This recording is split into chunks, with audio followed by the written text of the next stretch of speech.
একমত হবে। পুরো পৃথিবীর মধ্যে সবচেয়ে বেশি আলাদা আলাদা প্রজাতির প্রাণী অ্যামাজন রেন ফরেস্টে দেখতে পাওয়া যায়। এখানে গেলে আপনার মনে হবে যেন আপনি অন্য কোনো গ্রহে চলে এসেছেন। এই সময় পৃথিবীর সব থেকে ঘন জঙ্গল অ্যামাজন রেন ফরেস্ট। এটা এখন এমন পরিস্থিতিতে আছে যেরকম লাখো বছর আগে পৃথিবী ছিল। অনেক মানুষ এটাও মনে করেন অ্যামাজন রেন ফরেস্টের গভীরে হয়তো এখনো ডাইনোসর লুকিয়ে আছে। যত বড় এবং ঘন অ্যামাজন জঙ্গল অতটাই বেশি ভয়ানক। আজ পর্যন্ত কেউ জানে না যে এই জঙ্গল কিভাবে সৃষ্টি হলো, কারণ এটা পৃথিবীর যে কোনো জঙ্গলের থেকে একদম আলাদা। আবার এরকমটা মনে করা হয় এটাকে বাইরে থেকে আসা কোনো জীব বানিয়েছে, এলিয়েন বানিয়েছে। আজকের ভিডিওতে আমি আপনাদেরকে অ্যামাজন জঙ্গলের ওই রহস্যের ব্যাপারে জানাবো যেগুলো শুনে আপনার হোশ উড়ে যাবে। তো চলুন শুরু করা যাক আজকের ভিডিও।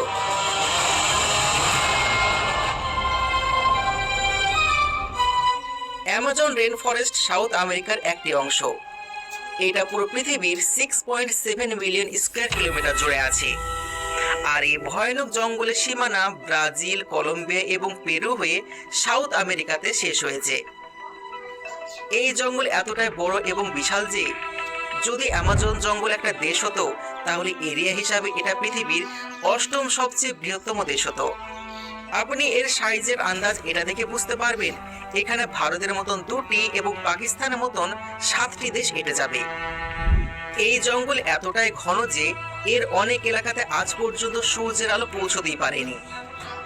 সূর্য তো দূরের কথা, এখানে যখন বৃষ্টিপাত হয় সে বৃষ্টির পানি নিচে নামতে 10 মিনিটের বেশি সময় লেগে যায়। আর পুরো বছরে এরকম একটা সপ্তাহ কাটে না যে এখানে বৃষ্টিপাত হয় না। আর এই কারণে এটাকে অ্যামাজন রেন ফরেস্ট বলা হয়। আমাদের পৃথিবীতে বেঁচে থাকার জন্য অক্সিজেনের দরকার পড়ে। আর অ্যামাজন রেন ফরেস্ট বায়ুমণ্ডল থেকে কার্বন ডাইঅক্সাইড নিয়ে সেটাকে সালোক সংশ্লেষ প্রক্রিয়ার মাধ্যমে অক্সিজেনে রূপান্তরিত করে। আর এই সময় আমরা যে শ্বাস নিচ্ছি সেখানে অক্সিজেনের 20% অ্যামাজন রেন ফরেস্ট থেকেই পাচ্ছি। অ্যামাজন রেন ফরেস্টের এই অংশে 1100-র বেশি নদী আছে। এর সাথে এখানে পৃথিবীর দ্বিতীয় সবচেয়ে বড় নদী আছে। 6400 কিলোমিটার লম্বা এই নদীকে অ্যামাজন রিভার বলা হয়।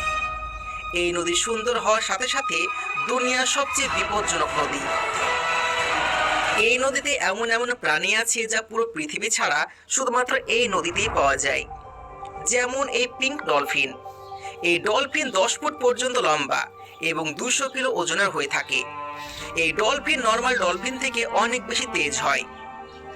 আপনারা নর্মাল ডলফিনকে মানুষের সাথে খেলতে দেখেছেন, কিন্তু এই পিঙ্ক ডলফিন মানুষকে তা শিকার করে নেয়। এই নদীতে এমন একটা মাছ পাওয়া যায় যেটা অনেক বেশি ডেঞ্জারাস। এটাকে ইলেকট্রিক ইল বলা হয়। এই মাছ হামলা করার জন্য ইলেকট্রিক শক দেয়। আর এই ইলেকট্রিক শক 800 ভোল্ট পর্যন্ত মেজার করা হয়েছে, যেটা যে কোনো বড় বড় মানুষকে মেরে ফেলার জন্য যথেষ্ট। এই ইলেকট্রিক ইল বড় বড় প্রাণীকেও মুহূর্তের মধ্যে শিকার বানাতে পারে। এর সাথে অ্যামাজন নদী পিরানা মাছের জন্য বিখ্যাত, যারা মানুষের হাড় পর্যন্ত চিবিয়ে খেয়ে নেয়। এই অ্যামাজন জঙ্গলে এমন একটা ভয়ানক নদী আছে, ওখানে যদি কোনো মানুষ কিংবা কোনো প্রাণী পড়ে যায় তাহলে সে মুহূর্তের মধ্যে গলে যাবে। এই নদীকে বয়েলিং রিভার বলা হয়। এই নদী 7 কিলোমিটার লম্বা, 100 ফুট চওড়া এবং 20 ফুট পর্যন্ত গভীর। এই নদীর পানির অ্যাভারেজ টেম্পারেচার 100 ডিগ্রি সেলসিয়াস। এর মানে এখানে যে কোনো খাবার জিনিস কয়েক সেকেন্ডের মধ্যেই সেদ্ধ হয়ে যাবে।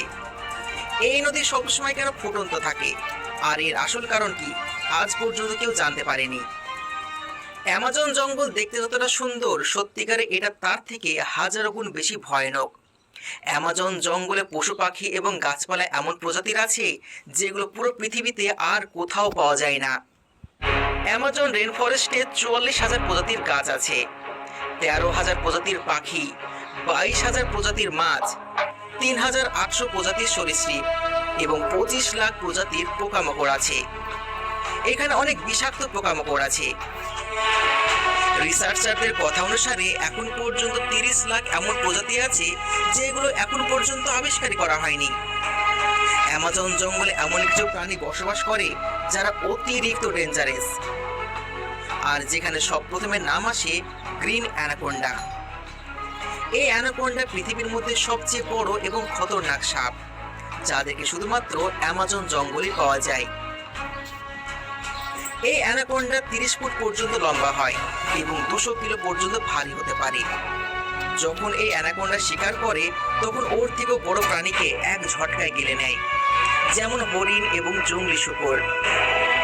এমনকি বাঘকেও তার শিকার বানিয়ে ফেলে। অ্যামাজন জঙ্গলে না জানি কত গ্রিন অ্যানাকোন্ডা আছে, সঠিকভাবে কেউ বলতে পারে না। সায়েন্টিস্টদের কোনো প্রাণীর বিষয়ে জানার জন্য তাকে কাটাছেঁড়া করতে হয়, কিন্তু এই জঙ্গলে এমন একটা ব্যাঙ পাওয়া যায় যার ভেতর দেখার জন্য এরকম কিছু দরকারি হয় না। এই ব্যাঙকে গ্লাস ফ্রগ নামেও জানা যায়। এই ব্যাঙের চামড়া পুরোপুরিভাবে ট্রান্সপারেন্ট হয়। এর ফলে ব্যাঙের শরীরের ভেতরে সমস্ত অংশগুলোকে দেখা যায়, যেমন এর ধকধক করা হৃৎপিণ্ড, ফুসফুস, লিভার এবং আর্টারি পর্যন্ত পরিষ্কারভাবে দেখতে পাওয়া যায়। যখন একটা নর্মাল পিঁপড়ে তার শরীর থেকে বেশি ওজন ওঠায় তখন আমরা চমকে যাই, কিন্তু অ্যামাজন জঙ্গলে এমন একটা পিঁপড়ে পাওয়া যায় যে অতিরিক্ত ডেঞ্জারাস। আর এই পিঁপড়ার নাম হলো বুলেট অ্যান্ট। এর সাইজ 4 সেন্টিমিটার পর্যন্ত হয়ে থাকে। যদি এই পিঁপড়ে ভুল করে কোনো মানুষকে কামড়ে দেয় তাহলে ওই মানুষ ব্যথার জ্বালায় মারা পর্যন্ত যেতে পারে। রিসার্চারদের কথা অনুসারে এই যন্ত্রণা বন্দুকের গুলি লাগার মতন হয়ে থাকে, আর এর জন্য এটাকে বুলেট অ্যান্ট বলা হয়। অ্যামাজন জঙ্গলে এমন একটা গিরগিটি পাওয়া যায় যে পানির উপর চলতে পারে। এই গিরগিটিকে জিজাস লিজার্ড বলা হয়, আর এরা 3 ফিট পর্যন্ত লম্বা হতে পারে। এরা নিজেকে বাঁচানোর জন্য কিংবা শিকার ধরার জন্য পানির উপর ছুটে চলতে পারে। অ্যামাজন জঙ্গল তার নিজের মধ্যে এমন কিছু রহস্য লুকিয়ে রেখেছে যা আজ পর্যন্ত কেউ জানে না। অনেক মানুষ তো এটাও মনে করে যে এই জঙ্গলে সোনার একটা শহর আছে, যেটা এই অ্যামাজন জঙ্গলে কোথাও লুকিয়ে রয়েছে। এরকম ডেঞ্জারাস পরিবেশ হওয়ার কারণে কেউ ওটা খোঁজার সাহস করতে পারে না। ডিসেম্বর 2020-তে নাসার একটা স্যাটেলাইট অ্যামাজন জঙ্গলের উপর ছিল আর একটা ফটো ক্যাপচার করে, আর ওখানে তারা সোনার কেল্লা দেখতে পায়। কিন্তু কিছুদিন পর ওই ফটোকে আনঅফিশিয়াল বলে ঘোষণা করা হয়। এবার সত্যি সত্যি কি ওখানে সোনার শহর আছে নাকি এটা একটা কাহিনী, এটা আজ পর্যন্ত একটা রহস্যই হয়ে থেকে গেছে। অ্যামাজন রেনফরেস্টের জঙ্গলের মাটিতে কিছু এমন নিশানা তৈরি করা আছে, ওগুলোকে যখন স্যাটেলাইট থেকে দেখা হয় তখন ওগুলো দেখতে কিছুটা এইরকম লাগে।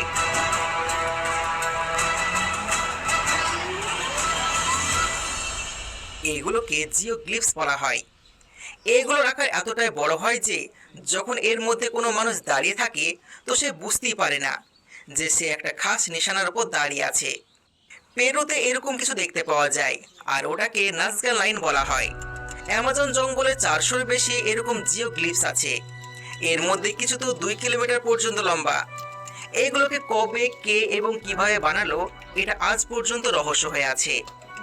পশু, পাখি এবং গাছপালা ছাড়াও এই জঙ্গলে 400-এরও বেশি বস্তি আছে, যেখানে টোটাল 30 মিলিয়ন মানুষ বসবাস করে।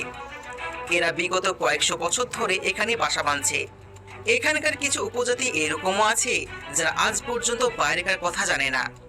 যদি বাইরে থেকে কোনো মানুষ এদেরকে দেখতে আসে তাহলে এরা এমনভাবে রিয়্যাক্ট করে যেন এলিয়েন চলে এসেছে। অ্যামাজন রেনফরেস্টের মাটি পৃথিবীর মধ্যে সবচেয়ে উর্বর মাটি মনে করা হয়। হাজারো বছর আগে পৃথিবীতে যে উল্কাপিণ্ড পড়েছিল ওর থেকে যে রেডিয়েশন বের হয়েছিল এটা এই অ্যামাজন জঙ্গলকে উর্বর করতে সাহায্য করেছে। যদি আমরা বাইরে থেকে দেখি তাহলে ক্লিয়ারভাবে বুঝতে পারবো অ্যামাজন রেনফরেস্টের গাছপালা এবং বাইরের গাছপালা সম্পূর্ণ আলাদা। অ্যামাজন রেনফরেস্টের মধ্যে এমন কিছু খাস বন জঙ্গল এবং গাছ আছে যেগুলো পুরো পৃথিবীতে আর কোথাও দেখতে পাওয়া যায় না। এর সাথে অ্যামাজন রেনফরেস্টের সবচেয়ে গভীরতম জায়গায় কি আছে ওটা আজ পর্যন্ত কোনো মানুষ জানে না, কারণ ওটাকে আজ পর্যন্ত কেউ ভালো করে দেখতেই পায়নি। হতে পারে উল্কাপিণ্ডর কারণে এখানে পুরো একটা আলাদা দুনিয়া হয়ে গেছে। এখানকার গাছপালা বাকি যে কোনো জঙ্গলের থেকে বেশি ঘন। কিন্তু কিছু কিছু মানুষ পৃথিবীর সবচেয়ে দুর্লভ এবং দামি জঙ্গলকেও নষ্ট করার জন্য উঠে পড়ে লেগেছে। এখানকার জঙ্গল কেটে ধ্বংস করে দিচ্ছে। এটা জানার পরেও যে এই জঙ্গল পুরো পৃথিবীর জন্য কত বেশি ইম্পর্টেন্ট।